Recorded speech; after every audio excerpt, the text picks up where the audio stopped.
हरे कृष्णा भक्तों, आज हम बात करेंगे 2024 की जन्माष्टमी का जो व्रत है वह किस दिन किया जाएगा तथा व्रत करने का जो नियम है वह क्या क्या है तथा व्रत के एक दिन पहले से हमें क्या क्या नियमों का पालन करना चाहिए। आज हम संपूर्ण जानकारी इसी वीडियो के माध्यम से आपको देने वाले हैं। सबसे पहले बात करते हैं 2024 की जन्माष्टमी का जो व्रत है वह 26 अगस्त दिन सोमवार को ही किया जाएगा। लीलाधर सभी के मन को मोहने वाले, गैया चराने वाले, सभी पर कृपा करने वाले, अपने भक्तों की हमेशा रक्षा करने वाले एवं अपनी बांसुरी से समस्त सृष्टि का कल्याण करने वाले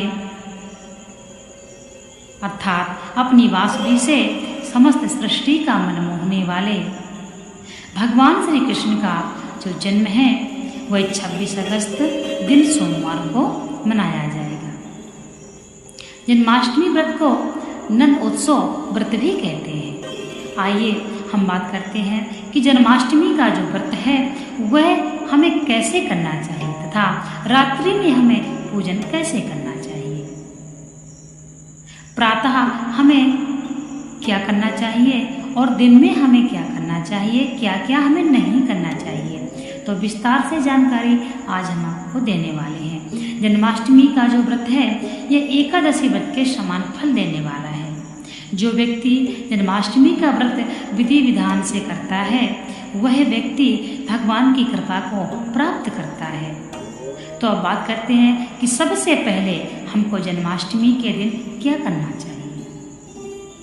यदि कोई भी व्रत होता है तो उसका जो नियम है वह एक दिन पहले से ही लागू होता है। जैसे कि आप एकादशी में सभी आप जानते हैं कि एक दिन पहले से ही तामसिक चीज़ों का हम त्याग कर देते हैं, जैसे लहसुन प्याज। यदि कोई भी भाई या बहन कोई भी नॉनवेज खाते हैं तो हम उनसे प्रार्थना करते हैं कि यह सब त्याग कर दें, क्योंकि भगवान के पूजा पाठ करने वाले को यह सब कभी नहीं खाना चाहिए।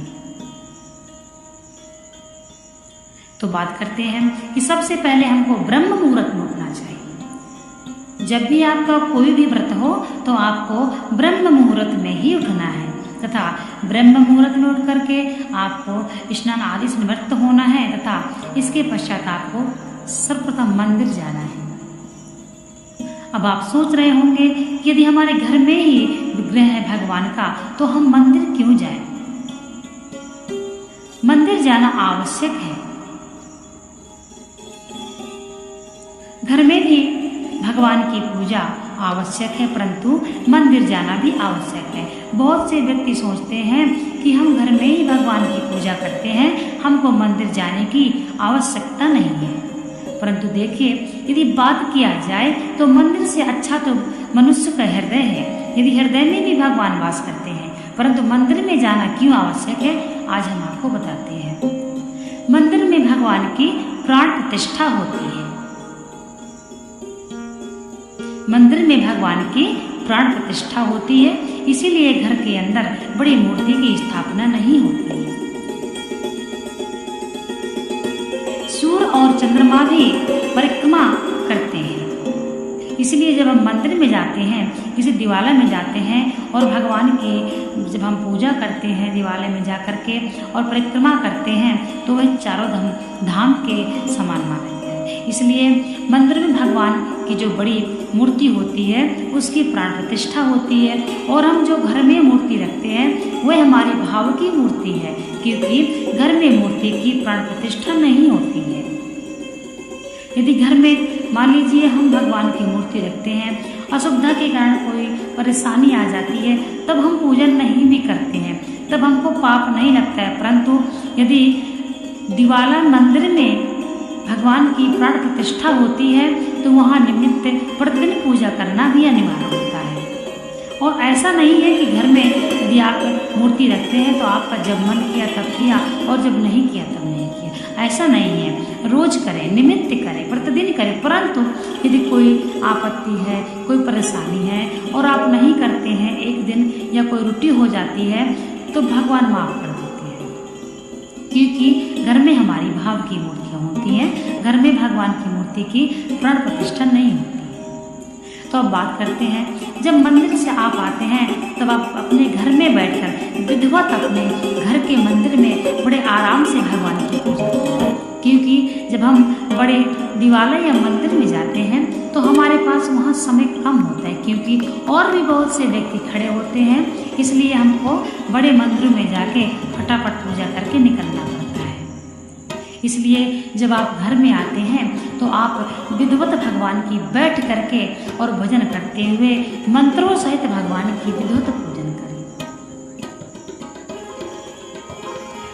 आप घर में आकर अपने लड्डू गोपाल को स्नान कराएं। जो भी आप भगवान की पूजा करते हैं, चाहे भगवान शिव हो, चाहे भगवान विष्णु हो, सभी भगवान एक हैं।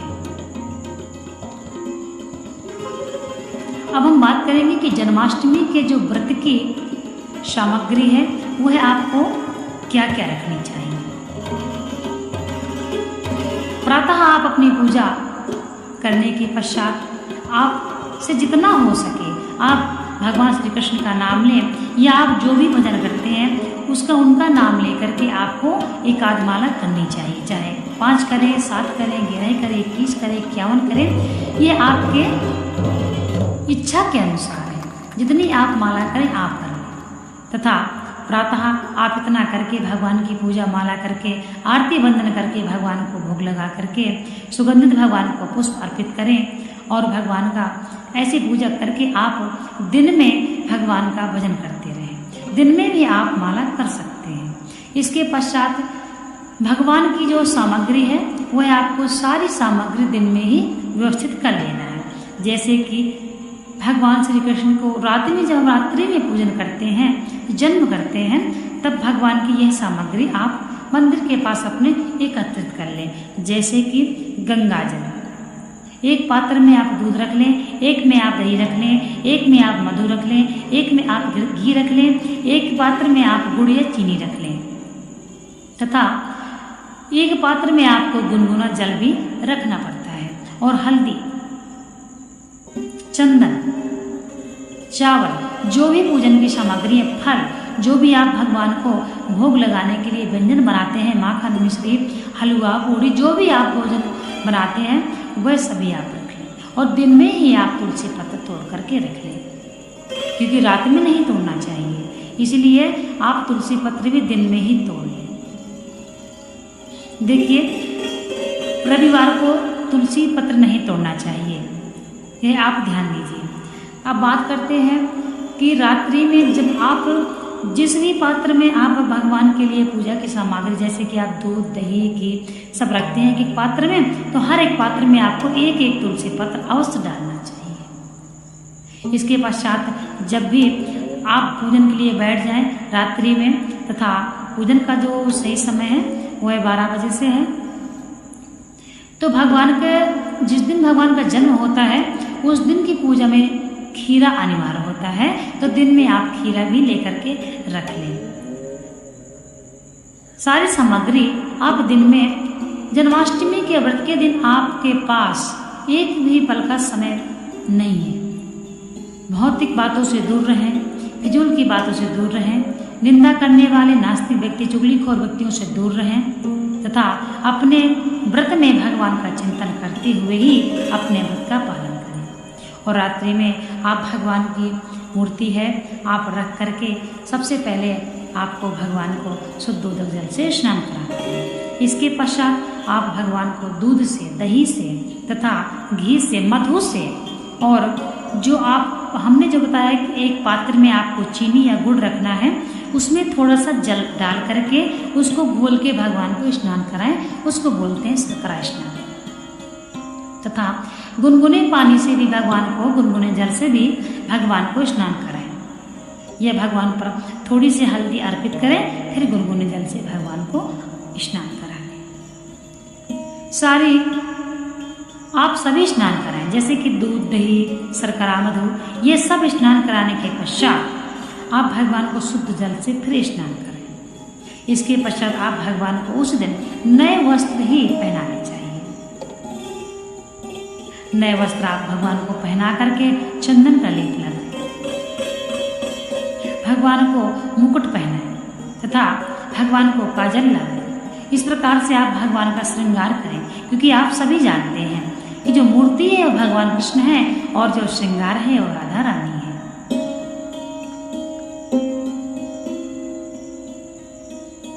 इसलिए आपको भगवान का जो आप श्रृंगार करते हैं वह बहुत ही अच्छा करना चाहिए। इसके बाद भगवान को दर्पण दिखाते हैं। अब हम बात करते हैं कि बहुत से व्यक्ति खीरा में भगवान को कुछ समय पहले से ही भगवान को खीरा में ही, जैसे खीरा को थोड़ी से फाड़ करके खीरा में, जैसे किसी की छोटी मूर्ति है घर में तो लोग खीरा में ही भगवान को बैठा दे। उसे बोलते हैं जैसे कि भगवान को जो गर्भ का समय चला है उतनी समय तक लोग भगवान को खीरा में ही बैठा के रखते हैं। ये छोटी मूर्तियों के लिए है, क्योंकि यदि मूर्ति बड़ी है तो भगवान के पास में ही खीरा हम लोग रख देते हैं। अब हम बात करते हैं कि समस्त स्नान के बाद भगवान को वस्त्र पहनाएं, चंदन का लेप लगाएं, भगवान का श्रृंगार करें, सुगंधित पुष्प भगवान को अर्पित करें, भगवान को माला अर्पित करें तथा भगवान को जो भी है भगवान की कथा करें और भगवान का भोग अर्पित करें। प्रार्थना करें कि हे प्रभु, मेरा जो भी मुझसे हो पाया है, हे प्रभु ये भोग स्वीकार करिए, हे माधव प्रसन्न होइए और मुझ पर कृपा करिए। और आरती करें तथा सभी को प्रसाद का वितरण करें। और रात्रि में भगवान जब तक आपसे हो सके तो भगवान का भजन करें, कीर्तन करें। देखिए अब बात करते हैं कि आपको पारण कब करना है। इसमें 3 नियम हैं। कोई व्यक्ति तो निर्जला ही रहता है, एकादशी के समान ही रहता है, लेकिन यह व्रत निर्जला सबके बस की बात नहीं होती है। तो कोई व्यक्ति इसमें फल और दूध जल पीकर रहता है। और कोई व्यक्ति 12 बजे जब भगवान का जन्म हो जाता है तो उसी प्रसाद से व्यक्ति पारण कर लेते हैं। और बहुत से महापुरुष हैं जो अगले दिन सुबह उठ करके भगवान की पूजा करके, यानी अगले दिन प्रातः ही पारण करते हैं। तो यह आपकी इच्छा के अनुसार है कि आप इस व्रत को कैसे करना चाहते हैं। मान लीजिए बच्चे भी करते हैं व्रत, तो उनको भी कुछ दिन में फल, दूध, जल आप दे सकते हैं, कोई पाप नहीं लगेगा। ऐसा मत सोचिए। अगर कोई आपसे कहता भी है कि नहीं कुछ खाना चाहिए तो ऐसा नहीं है। जितना आपसे हो सके उतना ही करें। ये भगवान की भक्ति है, भाव से होती है, मन से होती है। किसी का हम कंपेयर नहीं करते हैं कि अगला ऐसा कर रहा है तो हम भी ऐसा करें। आप जितनी आपसे श्रद्धा है, जितना आप रह सकें, जिस प्रकार से आप रह सकें आप वैसा करें। बस इस बात का ध्यान दें कि व्रत के दौरान आप यह बात जरूर ध्यान दें हर व्रत में कि किसी जीव को, किसी की आत्मा को कष्ट न पहुंचे। जो व्यक्ति भगवान की इस प्रकार से सेवा करता है वह व्यक्ति निश्चित ही वैकुंठ धाम हो जाता है। सभी पर कृपा करने वाले, महाभारत में अर्जुन को कर्म का सिद्धांत सिखाने वाले भगवान श्री कृष्ण सभी पर कृपा करते हैं। यहाँ तक जो व्यक्ति छोटी मोटी गलतियाँ करके पश्चाताप करता है भगवान उसको भी माफ कर देते हैं। संपूर्ण जगत में ईश्वर ही परिपूर्ण है, समस्त जगत में ईश्वर ही व्याप्त है और हमारी आत्मा में भी परमात्मा है। इसलिए अपने मन को शुद्ध रखते हुए जन्माष्टमी का व्रत संपूर्ण भाव से करें। भगवान श्री कृष्ण की कृपा आप पर हमेशा बनी रहे।